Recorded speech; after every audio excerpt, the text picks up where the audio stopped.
It is time to talk about Crashouts. And I know there's gonna be some people be like, oh, this isn't underrated, but hey, it's my video. I can do what the hell I want. Now, let's get into it, starting off with Naofumi from Rising of the Shield Hero. Hey, wakey, eggs and bakey, nigga. You know, most isekai stories start off pretty simple how they get to that world. Either reincarnation, getting scared from getting hit by a tractor, sometimes just blinking outside of a convenience store. But in this case, bro went to a library.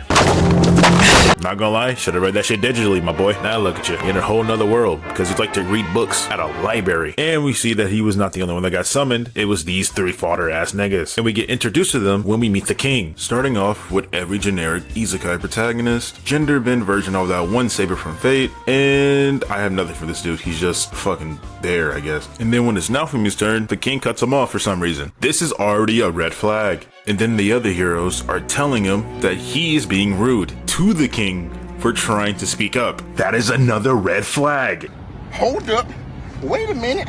Something ain't right. Then we fast forward to the next day where the heroes get their party members because for some reason these four can't be in a party because they'd be too overpowered. So all these extras join their teams. But here's another thing. As you can see, no one went to Naofumi. Even Naofumi started to notice this is kind of fucked up and this has to be staged or something. Then we see one person raises their hand to be on his team. This is mine.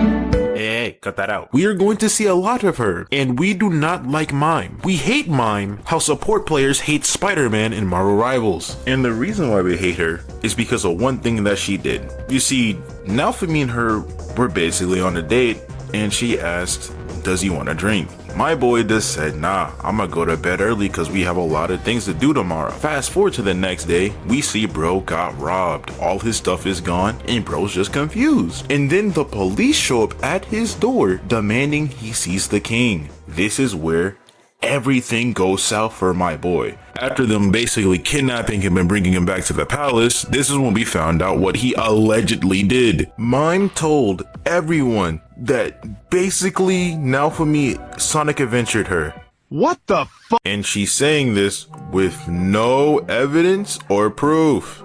And everybody in the kingdom believes her. And we're going to get into the reason why later. But we see Naofumi is like, you know what? Just take me home and you'll never see my face again. Then the king drops some fantastic lore. You see, when they first arrived, he said they can go when they clear the waves. But here's the thing that he was lying about. He does not know how to send them home. What did you say, nigga?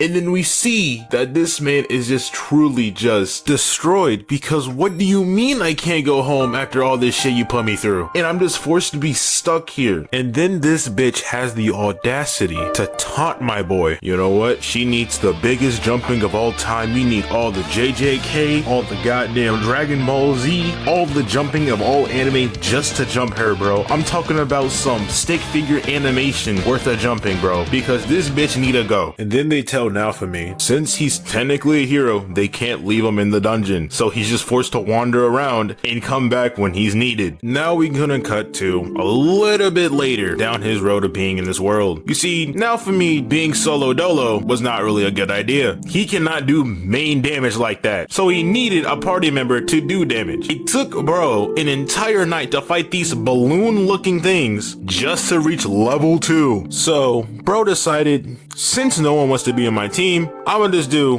one thing: slavery.